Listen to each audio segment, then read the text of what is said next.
सत श्री अकाल। On air देख रहे हो खबर खेती कानूनां दे नाल जुड़ी हुई है। जी हाँ, वड्डी खबर है खेती कानूनां दे नाल जुड़ी हुई। खेती कानून दोबारा बन सकते ने, ये सुझाव खेती आयोग दे मैंबर वल्लों दिते गए ने। जी हाँ, खेती आयोग दे मैंबर डॉक्टर रमेश दे वल्लों दिते बयान तो बाद लगातार ये विवाद छिड़ चुके हैं कि आखिर खेती कानून की वापस दोबारा लियांदे जाणगे। ये सवाल जरूर खड़ा हो गया है क्योंकि डॉक्टर रमेश होरां ने खेती आयोग मैंबर ने साफ तौर पर आख दिता है कि भारत की तरक्की के लिए खेती कानून लियाने बेहद लाजमी ने। खेती कानूनों तो बिना पंजाब या फिर कह सकते भारत की तरक्की का कोई होर हीला वसीला नहीं है। सो यह बयान जारी किया गया है। देश के खेती आयोग के मैंबर डॉक्टर रमेश ने यह सुझाव दिता है कि देश लिए खेती कानून नवे सिरों बनाने जरूरी ने। खेती आयोग के मैंबर डॉक्टर रमेश ने भी कहा है कि खेती कानून बिना देश की तरक्की लिए कोई भी चारा नहीं है। उन्हें भी कहा है कि सूबिया तो इस संबंधी पहला सुझाव लेने चाहिए ने। दसणयोग है कि पहला ही प्रधानमंत्री मोदी के वलों बनाए गए 3 खेती कानून रद्द किए गए क्योंकि एक सारे पंजाब और हरियाणा के किसानों ने जथेबंदियां ने या फिर देश के किसानों ने कानूनों को रद्द कराने के लिए मोर्चा लाया सी। सो इस तो बाद पिछले दिन ही भगवंत मान के वलों भी दलील दी गई सी जिस नाल उन्होंने कहा सी कि साडे सारे नौजवान ही नहीं बल्कि इत्थों का पैसा भी बाहर चलिया जाता है।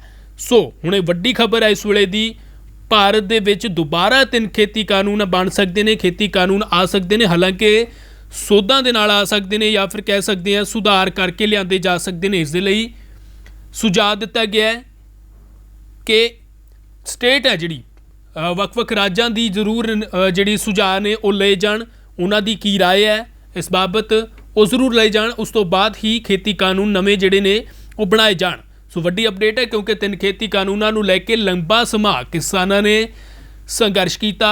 बहुत सारे किसान शहीद होए, जान चली गई। अंदोलन के दौरान लाठीचार्ज तक हुए, सरकार की करूरता देखने को मिली। धक्केशाही सरकार या फिर पुलिस के वलों अक्सर होंदी रही वख-वख बॉर्डरां दे उत्ते किसानां दे नाल। सो उही खेती कानूनों को दोबारा लियाउण की गल कही जा रही है। वड्डी अपडेट है इस वेले दी।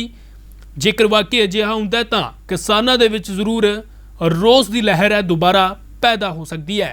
मैं सरवण सिंह पंदेर, किसान मजदूर संघर्ष कमेटी का सूबा जनरल सकत्तर बोल रहा हूं।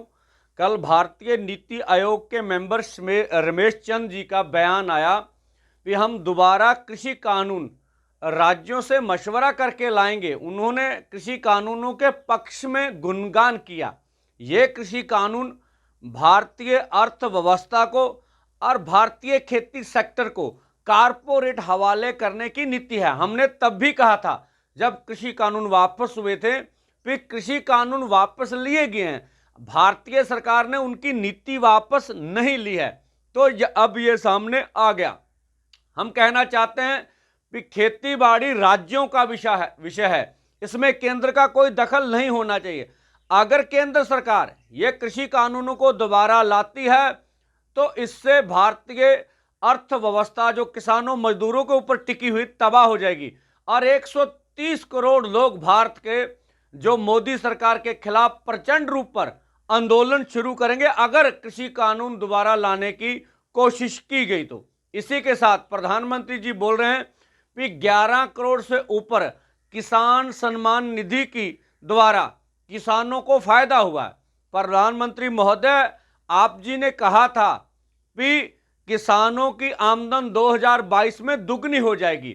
जो अपना पार्लियामेंट स्थायी कमेटी की रिपोर्ट है उससे ये प्राप्त हुआ है कि 33% किसानों की आमदन घटी है। और दूसरा, आप प्रधानमंत्री जी जरा सोचें, हमें तो 10 रुपये पर लीटर के हिसाब से पहले से अधिक डीजल के ऊपर रेट देना पड़ रहा है। खादों की सब्सिडी जो यूरिया, डीएपी, अन्य खाद उर्वरक से उनसे आपने कम कर ली। हमारी तो आय कम हो रही है और हमें किसान सम्मान निधि से कोई फायदा हो ही नहीं रहा है। आप कृपया कृषि को अगर बेहतर करना चाहते हैं तो खेती बाड़ी में जो गारंटी कानून का आपने वादा किया, सभी फसलों का गारंटी कानून, वो लेकर आइए और लखीमपुर खीरी के दोषियों को सजा दीजिए, किसानों के ऊपर से केस वापस लीजिए, किसानों का कर्ज माफ कर दीजिए, अन्यथा किसानों की दुर्दशा आपके सामने नजर आती रहेगी। धन्यवाद।